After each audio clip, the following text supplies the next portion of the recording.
29 महापालिका निवडणुकांसाठी आज मतदान होतं आहे, पण देशाचं लक्ष लागलेलं आहे मुंबई महापालिका निवडणुकांमध्ये. मुंबईसह 28 महानगरपालिकांसाठी आज मतदान होत आहे आणि देशाचं नव्हे तर जगातल्या अनेकांचं लक्ष मुंबईत काय होणार, मुंबईवरती कोणाचा ताबा असेल आणि कोण जिंकेल याकडे नक्कीच लागले. कदाचित प्रेसिडेंट ट्रम्पसुद्धा आजच्या मतदानाकडे लक्ष ठेवून असतील. याचं कारण असं आहे, मुंबईच्या संदर्भात जी लढाई आता सुरू झालेली आहे ही फक्त निवडणुकीपुरती नाही आहे की महापालिका जिंकली आणि लढाई थांबली, असं नाही आहे. केंद्रामधली राक्षसी सत्ता, महाराष्ट्रामधली मराठीद्रोही सत्ता, काही धनदांडगे यांना मिळून मुंबई मोदींच्या आणि अमित शहांच्या लाडक्या उद्योगपतींच्या घशात घालायची आहे. आणि ती लढाई मोठी लढाई आणि बराच काळ चालणारी लढाई आहे. महापालिका हे त्या युद्धातलं पहिलं महत्त्वाचं पाऊल आणि लढा आहे. महापालिका जिंकल्यावर पुढल्या लढाईला सुरुवात होईल.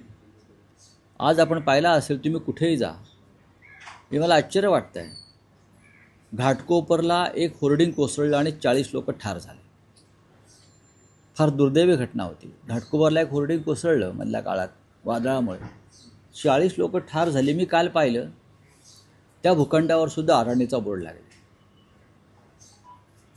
बाजूला.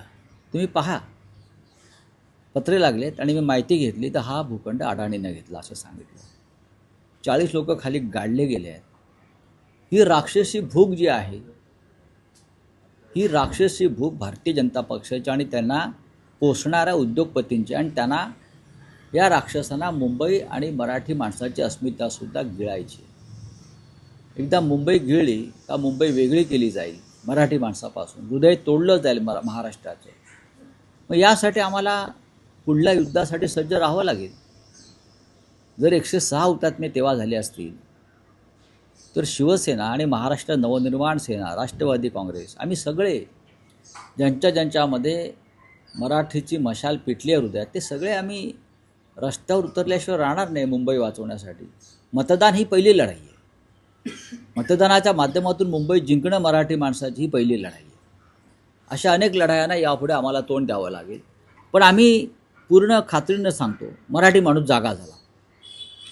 उद्धव ठाकरे आणि राज ठाकरे यांनी जे एक वादळ निर्माण केलं गेल्या 1 महिन्यामध्ये, त्याच्यामुळे मराठी माणूस पूर्णपणे खडबडून जागा झालेला आहे.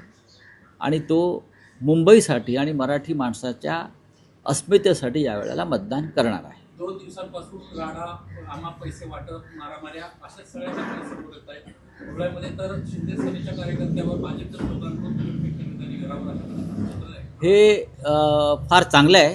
हे चित्र महाराष्ट्राला जे दिसतं आहे याचं मी, जे राडे करतायत त्यांचं मी अभिनंदन करतो. बरं, हे राडे आम्ही करत नाही आहोत. आम्ही जर राडे केले असते तर आमच्या लोकांवर तडीपाऱ्या, मकोका असे गुन्हे देवेंद्र फडणवीस यांनी लावले असते. अशी कर्म लावून आम्हाला बाहेर काढलं असतं. आम्हाला आता हरामाचा पैसा वाटला जातो हे मी सांगत नाही, हे भाजपचे मंत्री गणेश नाईक सांगतात की हरामाचा पैसा वाटला जातो. हा हरामाचा पैसा आता वाटलाही जातोय आणि आपापसात लुटलाही जातोय. आणि शिंदे गटाचे लोक भारतीय जनता पक्षाच्या लोकांना पैसे वाटणाऱ्यांना मारतायत आणि भाजपचे लोक शिंदेच्या लोकांना मारतायत. हे चित्र आहे महायुतीतलं. अजित पवार भारतीय जनता पक्षाचा 40,000 कोटीचा भ्रष्टाचार बाहेर काढतायत आणि देवेंद्र फडणवीस अजित पवारांचे कपडे फाडतायत. अशा प्रकारे महाराष्ट्रामध्ये सरकारमध्ये एक प्रकारची अनागोंदी, अराजक आणि बेबंदशाही माजलेली आहे. हे सगळे 3 पक्ष सत्ता आणि पैसा यासाठी एकत्र आलेले आहेत. त्यांना मुंबई आणि मराठी माणसाचं काहीही पडलेलं नाही. म्हणून उद्धव ठाकरे आणि राज ठाकरे यांनी एकत्र येऊन मराठी मनाला साथ घातलेली आहे. मतदानाचं सगळ्यात मोठं संकट आहे मुंबईमध्ये, मला असं वाटत नाही, कारण त्या संकटाशी सामना करण्यासाठी आमची पण राडेबाज फौज प्रत्येक मतदान केंद्राच्या आसपास उभी आहे आणि हा राडा कायदेशीर आहे.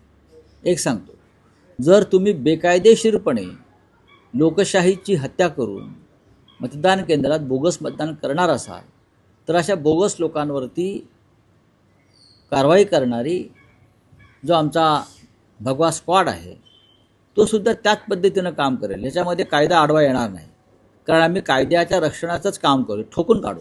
उद्धवजी आणि राजसाहेबांनी सांगितलेलं आहे की यांना ठोकून काढा आणि त्या दृष्टीनं दृश्य अदृश्य स्वरूपामध्ये आमची पथकं तयार आहे. सर, निवडणूक आयोगानं यावेळेस पहिल्यांदाच एक नवी यंत्रणा, पाडू नावाची यंत्रणा उपलब्ध केली आहे, ज्यावर राज ठाकरे उद्धव ठाकरे यांनी काल संशय उपस्थित केला.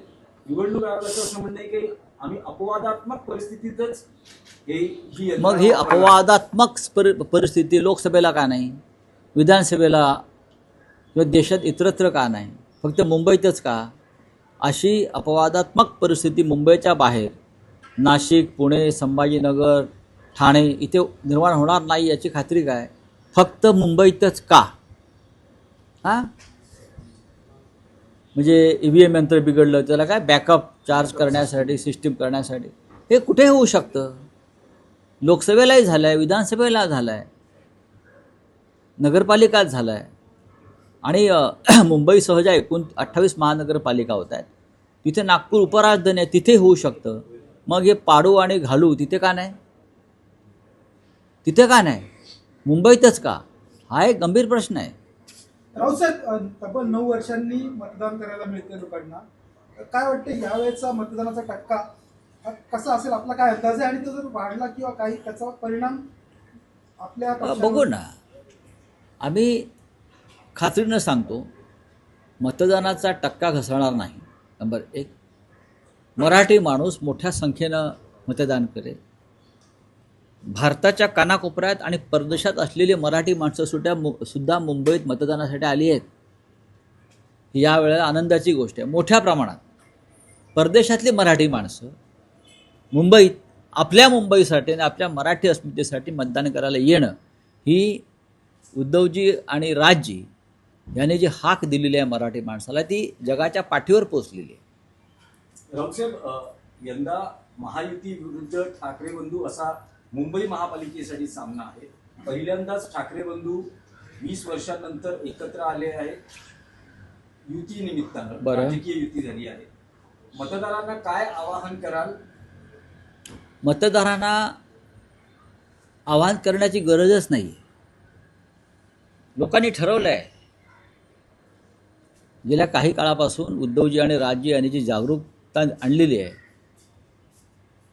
जे जागरण केलेलं आहे, जे वातावरण निर्माण केलं आहे, त्याच्यामुळे लोकांमध्ये आपण जाऊन मतदान केलं पाहिजे आणि हे मतदान मुंबई आणि महाराष्ट्रासाठी आहे ही भावना आपोआप निर्माण झालेली आहे. यावेळेला प्रथमच मतदार हा सावध, जागरूक आणि कर्तव्य बजावण्यासाठी सज्ज झालेला दिसतो. नाही, पण रावसाहेब, पहिल्या दिवसापासूनच ठाकरे बंधूंच्या युतीत असं दिसतं आहे की मराठी माणसाच्या भावनेला हात घातला जातो. मग का घालू नये? नाही, इथे महाराष्ट्रामध्ये मराठी माणसाच्या भावनेला हात घालायचा नाही तर कशाला हात घालायचा? मराठी माणसाच्या भावनेलाच हात घालणार. पश्चिम बंगालमध्ये कोणाच्या भावनेला हात घालतात? हां, कर्नाटकात कोणाच्या भावनेला हात घालतात? पंजाबात कोणाच्या भावनेला हात घालतात? उत्तर प्रदेश, बिहारमध्ये कोणाच्या भावनेला हात घालतात? आपापल्या भाषिकांच्याच भावनेला हात घातला जातो ना, तामिळनाडूमध्ये सुद्धा. मग महाराष्ट्रामध्ये, मराठी माणसाच्या महाराष्ट्रामध्ये, मुंबईमध्ये मराठी माणसाच्या भावनेला हात घातला तर असे प्रश्न येतात कसे तुमच्याकडून?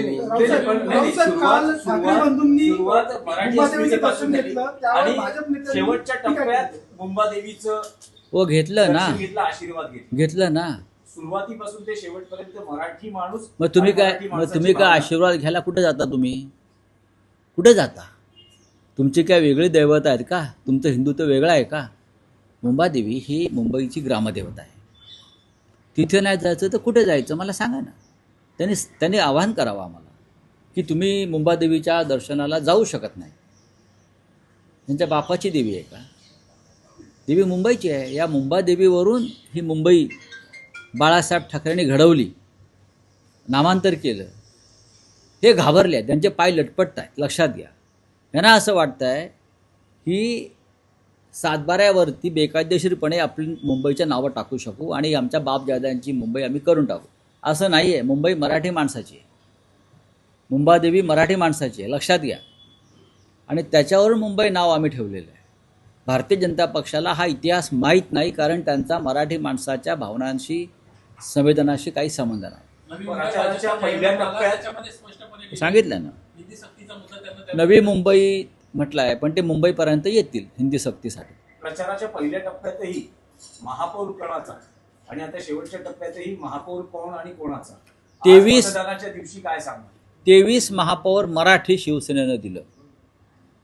आजचं मतदान हे शिवसेनेचा 24वा महापौर करण्यासाठी आहे. एवढंच मी सांगतो.